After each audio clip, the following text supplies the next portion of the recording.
องข้างนอกเห็นซึ่งผมคิดว่าดีมีค่าแต่ผมคิดว่าสิ่งสำคัญที่สุดก็คือว่าข้างนอกเนี่ยเราจัดการเขาไม่ค่อยได้หรอกเดี๋ยวยากที่จะจัดการด้วยแล้วสิ่งที่จัดการได้คือจัดการตัวเราเองนั่นแหละให้ทันให้ฉลาดกว่านี้เพราะฉะนั้นสิ่งที่มีค่าที่สุดก็คือว่าไอ้ inner journey ของคนที่เป็นคนที่จะนำการเปลี่ยนแปลงเนี่ยอันแรกเนี่ยเราอยู่ที่นี่เราต้องบอกว่าเราเป็นอีลีทนะแล้วอันตรายอันหนึ่งของอีลีทก็คือว่าตอนนี้ทั่วโลกมันก็ค่อนข้างต่อต้านเอาเรื่องพอสมควรการที่ทรัมป์ได้ขึ้นมาก็เพราะว่าคนเขาไม่แฮปปี้กับ establishment ทั้งในเยอรมันทั้งที่โน่นที่ต่างๆมากมายอันนี้เราก็ต้องระวังเลยคนไทยอาจจะไม่ถึงขั้นนั้นแต่ว่ามันไม่มีใครทายได้หรอกโลกแบบนั้นที่5 ปี10 ปีข้างหน้านะครับแล้วสิ่งที่ผมคิดว่ามันท้าทายเมื่อโลกมันจัดการมันไม่ได้มันผันผวนมันทำนายยากเราต้องเริ่มกลับมาที่ตัวเราก่อนตั้งคำถามก่อนว่าสิ่งที่เราเรียกว่าแม้กระทั่งที่นี้เราเรียกคลังปัญญาเนี่ยนะเขาพูดถึงคลังเนี่ยมันก็เป็นที่เก็บอะแต่ปัญญามันต้อง exercise มันต้อง active มันต้อง activate แล้วมันก็ต้อง action ใช่ไหมฮะมันถึงจะเกิดประโยชน์ถามว่าทำได้ยังไงอ่ะปัญญาที่จะ action เพราะท้ายสุดในความซับซ้อนในการพลิกผันของโลกเนี่ยถ้าไม่ใช่ปัญญาในการเคลื่อนไหวไม่ใช่ความรู้ในการเคลื่อนไหวเราก็เสร็จแน่ๆทีนี้ถ้ามาดูว่าแล้วใครจะทำให้ปัญญามันเกิดและแอคชั่นได้ไล่มากลุ่มใหญ่ๆเลยนะครับระบบราชการนี่เราเห็นชัดเจนนะครับไม่ต้องพูดซ้ำแล้วไม่มีทางที่จะเป็นไปได้เป็นไปได้ยากมากนะด้วยเหตุผลทั้งหลายไม่ต้องมาว่ากันซ้ำพวกที่มีปัญญาทำได้และคล่องแคล่วก็คือธุรกิจเราเห็นอยู่ทั้งคนรุ่นใหม่ทั้งเล็กๆกลางๆแต่เขาก็ต้องเอาของเขาเป็นตัวตั้งการอยู่รอดการเอาชนะการอยู่กับตลาดเขาจะมาคิดอะไรถึงประเทศชาติมากนี่มันลำบากอันนี้เราเข้าใจกันได้นะครับชาวบ้านล่ะชุมชนล่ะเขาก็ปรับตัวได้เยอะนะเก่งขึ้นเยอะว่าจริงดูไปแล้วแต่เขาก็ได้ในขอบเขตของเขาเพราะว่าเขาต้องสารวนอยู่กับการเอาตัวรอดปัญหามันรุมเร้าเยอะไปหมดของชาวบ้านของชุมชนต่างๆเขาเก่งขึ้นจริงแต่ว่าปัญหาของโลกปัญหาของสถานการณ์มันซับซ้อนทำให้เขาเนี่ยตามไม่ทันไม่พอซึ่งถ้าเราอินทิเกรตและเชื่อมชาวบ้านได้ตัวนี้ตัวสำคัญเนี่ยเราลืมมองไปว่าสถานการณ์ชายแดนทั้งหลายเนี่ยแม้กระทั่งพม่าก็ตามนี่นะครับตามพื้นที่พม่าต่อไปถ้ากะเหรี่ยงเขาขวางทุกอย่างนี้ไม่ให้เราทำโน่นทำนี่ผมผ่านแล้วเราจะมีน้ำยาอะไรถ้ากองทัพกะเหรี่ยงหรือคนกะเหรี่ยงที่อยู่ตามชายแดนทั้งหมดไม่ยอมไม่ผ่านเนี่ยหาก็มากก็ทำไม่ได้เราก็ทำไม่ได้กะเหรี่ยงผมเชื่อว่าต่อไปชนกลุ่มนั้นเขาจะต่อรองกับเรามากขึ้นอันนี้เราก็ต้องดีและคนที่จะเลือกดีคือคนที่อยู่ชายแดนนักการค้านักการธุรกิจชายแดนซึ่งแบบเนี้ยเขาไม่ได้มานั่งอยู่กับเราตรงนี้แต่เขารู้เรื่องดีนะความรู้ความสามารถข้างล่างเนี่ยมีอยู่ไม่น้อยแต่ไม่ถูกเสริมไม่ถูกเติมให้มีพลังนะครับอันนี้ที่ผมเห็นเพราะฉะนั้นเนี่ยความรู้ของชาวบ้านความสามารถของชาติเขาพยายามทำตัวเขาให้รอดชุมชนเข้าไปให้รอดอย่างที่ปักใต้ที่น้ำท่วมตอนนี้หรือที่ต่างเขาพยายามทำให้รอดแต่เขาไม่ได้รับการสนับสนุนอย่างแข็งอย่างเป็นจริงเป็นจังและเป็นระบบเท่าที่ควรเพื่อจะยกระดับขึ้นไป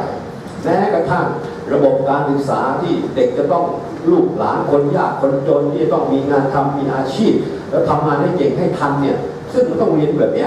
เราก็ยังขาดระบบเป็นแบ็คอัพอย่างจริงจังซึ่งผมก็ไม่คิดว่ากระทรวงศึกษาจะทำได้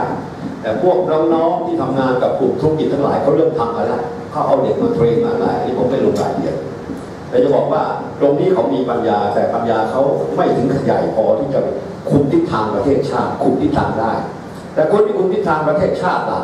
ไม่มีปัญญาพออาจจะรู้แต่ว่าใช้ไม่ได้มีความรู้ตรงโน้นตรงนี้ตรงนั้นแต่ที่น่าสนใจคือกลุ่มที่ควรจะเป็นปัญญาคือมหาวิทยาลัยเนี่ย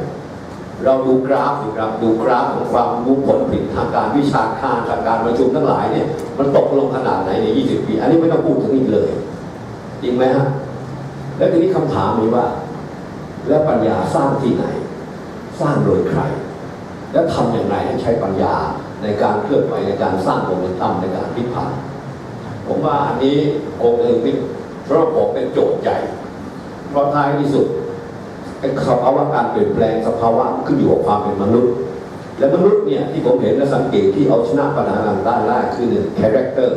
plus competency เราสร้างคนยังไงให้มี character มีความอดทนมีความกล้าหาญสร้างแบบไหนสร้างอย่างไรแล้วไม่สามารถรอเจเนอเรชันใหม่ได้เราก็ไม่มีทางครับ5 ปีนี้เป็น5 ปีชี้ขาดสำหรับโลกโดยซ้ำผมว่าสำหรับประเทศไทยด้วยและภายใน5 ปีเนี่ย how ใครจะช่วยสตาร์ทแบบไหนสตาร์ทอย่างไรและอยู่ที่ไหนบ้างและผมก็ยืนยันนะครับว่าถ้าประเทศชาติจะไปรอดยิ่งจะสอดคล้องกับสิ่งที่ดร.สุรินทร์พูดคนไทยเนี่ยมีความหลากหลายนี่คือจุดแข็งของเราแต่เราไม่เคยเติมความหลากหลายให้มีประโยชน์ไม่เคยทำให้ดอกไม้บานแสนดอกของเรางดงามและมีพลังได้เราขาดระบบขาดกระบวนการเชื่อมโยงและถอดบทเรียนอย่างรวดเร็วนะครับที่จะเติมเข้าต่อพัฒนาความสามารถเข้าต่อเพราะว่าต่อไปนี้ช่องว่างมันจะมีมากขึ้นเรื่อยๆช่องว่างระหว่างคนจนคนรวยช่องว่างระหว่างช่องจะมีขึ้นเรื่อยๆเลยและช่องว่างเหล่านี้ไม่มีทางจะลดได้ถ้าข้างล่างเขาไม่ขึ้นมาโตไว้ใครจะทำความรู้และปัญญาของพวกเราส่วนกลางกรุงเทพไม่พอรับมือกับสถานการณ์ทุกที่ครับผมยืนยันแต่ผมเห็นข้างล่างใช้ได้พอสมควรแต่ขาดการสนับสนุนขาดความต่อเนื่องในการเชื่อมโยงและทางปัญญาของเราที่มีอยู่แค่นี้เนี่ยทำยังไงให้มัน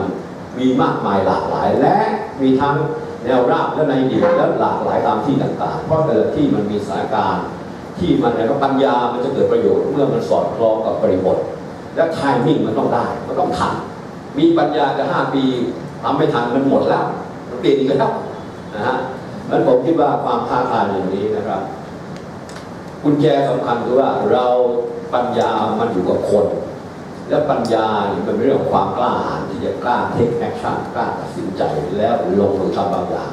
สิ่งที่ประเทศชาติต้องการในท่ามกลางผมคิดนะในท่ามกลางความไม่แน่นอนท่ามกลางหมอกมัวสลัดนะครับของมูข้าวเวอร์เนี่ยและ disruption ทั้งหลายที่เข้ามาเนี่ยก็คือว่าโฮปมนุษย์ต้องมีโฮปซะก่อนถ้าไม่มีโฮปมันยากที่จะสู้พอมันมีโฮปมันมีกำลังใจมันก็ต้องสร้าง trust สร้าง trust ซ้ำอีกก็มี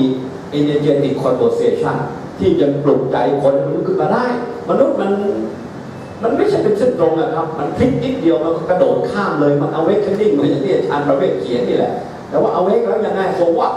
มันก็ต้องมีแผนที่จะเดินแผนที่จะแอคชั่นแล้วรีบประเมินให้เร็วนะครับผมคิดว่าอันนี้เป็นเรื่องสำคัญแล้วผมก็อยากจะฝากไว้เดียวตอนจบก็คือว่าเรื่องยุทธศาสตร์มันท้าทายมากเวลาเราพูดถึงยุทธศาสตร์เราทำตัวเสมือนกับนักยุทธศาสตร์สมัยเมื่อ100 ปีมาแล้วที่นายพลจะวางแผนอยู่ในปราสาทนะครับวางแผนแล้วส่งบอกไปให้ทหารข้างหน้ารบและข้างหน้าก็ส่งรายงานกลับมาแล้วก็ทั้งหลายแต่จริงแล้วถ้าดูตอนนโปเลียนรบเนี่ยนโปเลียนเนี่ยยืนอยู่แนวหน้าเลยยืนอยู่บนพื้นที่แล้วใช้สิ่งที่เรียกว่าเป็นอะไรครับ presence of mind นี่แหละเห็นรู้ว่าจะพลิกสถานการณ์พลิกเกมยังไงที่ทำยังไงล่ะครับให้คนที่มีความรู้มีความสามารถยืนอยู่ตรงที่ตรงนั้นจุดซึ่งผมคิดว่าประเทศไทยเนี่ยมันมีหลายระดับผมเชื่อในศักยภาพของคนข้างล่างคนระดับกลางและเด็กรุ่นใหม่จำนวนไม่น้อยแต่เราเนี่ยไม่เคยเชื่อมพลังเหล่านี้เข้าด้วยกันและไม่มีหน่วยงานใดหน่วยงานหนึ่งที่ทำงานอย่างต่อเนื่อง5 ปีถึง10 ปีนะครับผมคิดว่าตรงนี้แหละคือโจทย์ที่ท้าทาย inner strength ของเราเนี่ย inner doing inner voice กับ inner choice เป็นเรื่องใหญ่ขอบคุณครับ